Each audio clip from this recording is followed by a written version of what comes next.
This channel does not promote any violent, harmful, or illegal activities. All content provided by this channel is meant for an educational purpose only. এই মুহূর্তে সবথেকে বড় খবর আপনাদের জানাবো, তিলোত্তমা খুনে 4 ডাক্তারকে নোটিশ পাঠানো হয়েছে। 4 জন ডাক্তারকে জিজ্ঞাসাবাদের জন্য নোটিশ পাঠানো হয়েছে বলে এখনো পর্যন্ত আমরা জানতে পারছি। ঘটনার দিন রাতে তিলোত্তমার সঙ্গে ডিনার করছিলেন এই 4 জন। আপনাদের আমরা আগেই জানিয়েছিলাম সেদিন তিলোত্তমা একটি ফুড ডেলিভারি অ্যাপে খাবার অর্ডার করেছিলেন। তারা 5 জন মিলে একসঙ্গে সেদিন ডিনার করেছিলেন। তিলোত্তমা বাদে বাকি 4 জন যে ডাক্তার ছিলেন সেই 4 জন ডাক্তারকে নোটিশ পাঠানো হয়েছে। সেই 4 জন ডাক্তারকে জিজ্ঞাসাবাদের জন্য নোটিশ পাঠানো হয়েছে। আমার সহকর্মী সুপ্রিয় এই মুহূর্তে রয়েছেন। সুপ্রিয়, এই 4 ডাক্তার তারা যেদিন ছিলেন তাদেরকে নোটিশ পাঠানো হয়েছে, এরা কারা আর কি কি জানা যাচ্ছে? দেখো, ইতিমধ্যে যেটা আমরা লালবাজার সূত্রে জানতে পারছি যে এই দ্বিতীয় বর্ষের চিকিৎসক পড়ুয়া খুন এবং ধর্ষণের যে ঘটনা বা যে ঘটনা তদন্ত ইতিমধ্যে কলকাতা পুলিশের স্পেশাল ইনভেস্টিগেশন টিমের সদস্যরা শুরু করেছেন। সেই তদন্তের গতি প্রকৃতিকে এগিয়ে নিয়ে যাওয়ার জন্য আরজিকর হাসপাতালের 4 জনকে নোটিশ পাঠিয়ে জিজ্ঞাসাবাদের জন্য আজ তলব করা হয়েছে লালবাজারে।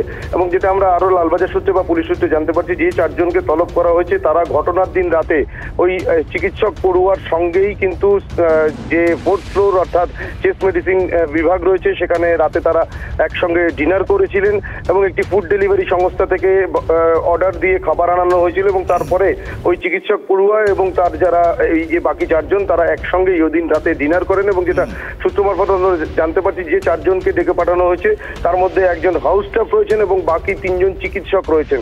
তাদেরকে আজকে লালবাজারে তদন্তকারীরা জিজ্ঞাসাবাদ করে শেষ তারা তাদের সঙ্গে কি কথোপকথন হয়েছিল, অর্থাৎ তারা কাউকে, যেহেতু তারাও কর্তব্যরত অবস্থায় ছিলেন, তারা কারোর উপস্থিতি বিষয়ে কিছু জানতে পেরেছিলেন কিনা, বা তাদের কাছ থেকে মূলত কিন্তু ওই তরুণের সঙ্গে চিকিৎসক পড়ুয়ার সঙ্গে তাদের শেষ কি কথোপকথন বা শেষ সময় তাদের সঙ্গে কি কি আলোচনা হয়েছিল, এই সমস্ত বিষয়গুলোই কিন্তু পারিপার্শ্বিক তথ্য প্রমাণ হিসাবে তদন্তকারীরা সেদিন রাতের যাবতীয় বিষয় খতিয়ে দেখার জন্য এই 4 জনকে নোটিশ পাঠানো হয়েছে। তাদেরকে জিজ্ঞাসাবাদ করে সেই রাতের ঘটনা আসলে কি ঘটেছিল তার একটা ইঙ্গিত, তার একটা আভাস পাওয়ার চেষ্টা করবেন তদন্তকারী আধিকারিকরা। অনেক ধন্যবাদ তোমায়।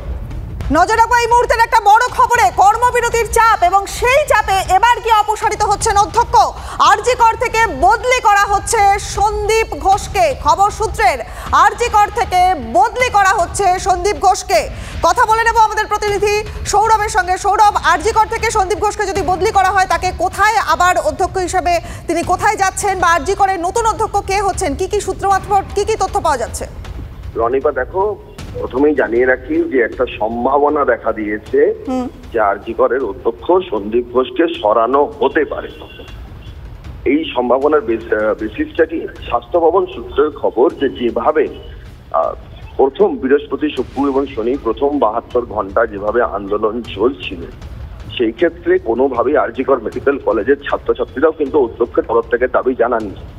কিন্তু শনিবার রাতের পর থেকে কালকে রবিবার যখন এমার্জেন্সি নন এমার্জেন্সি সার্ভিসে কর্মবিরতি চালু হলো, অধ্যক্ষের পদত্যাগের দাবিটা ইনক্লুড হলো, আরজি করের মাটি থেকেও ইনক্লুড হলো। অন্যান্য মেডিকেল কলেজগুলো কর্মবিরতি ঘোষণা করলো এবং তারা আজ থেকে কর্মবিরতি শুরু করে দিয়েছে। সারা দেশ জুড়ে কর্মবিরতির ডাক দেওয়া হয়েছে। এই যে একটা চাপ তৈরি হচ্ছে, সেই চাপের মুখে শেষ পর্যন্ত প্রশমনের জন্য আরজি করের অধ্যক্ষ সন্দীপ ঘোষকে সরানো হতে পারে বলে আমরা স্বাস্থ্য ভবন সূত্রে খবর পাচ্ছি। সেক্ষেত্রে সন্দীপ ঘোষকে কলকাতা শহর কলকাতারই একটি medical college, national medical college, যেখানে তিনি আগেও এমএসভিপি ছিলেন, সেখানে তাকে প্রিন্সিপাল করা হতে পারে। পরিবর্তে সুহিতা পাল, যিনি একসময় স্বাস্থ্য বিশ্ববিদ্যালয়ের উপাচার্য ছিলেন, বর্ধমান মেডিকেল কলেজের প্রিন্সিপাল ছিলেন, তাকে আরজি কর মেডিকেল কলেজের অধ্যক্ষের পদে দায়িত্ব আনা হতে পারে। তবে চিকিৎসক সংগঠনগুলির সঙ্গে আমরা কথা বলে যেটুকু জানতে পারছি, তারা এই সিদ্ধান্ত মেনে নেবেন কিনা এবং আন্দোলনকারী ছাত্রছাত্রীরা মেনে নেবেন কিনা, আর সেটা নিয়ে কিন্তু এখনো সন্দেহের অবকাশ রয়েছে। একেবারেই নজর থাকবে সৌরভ, ধন্যবাদ তোমায়।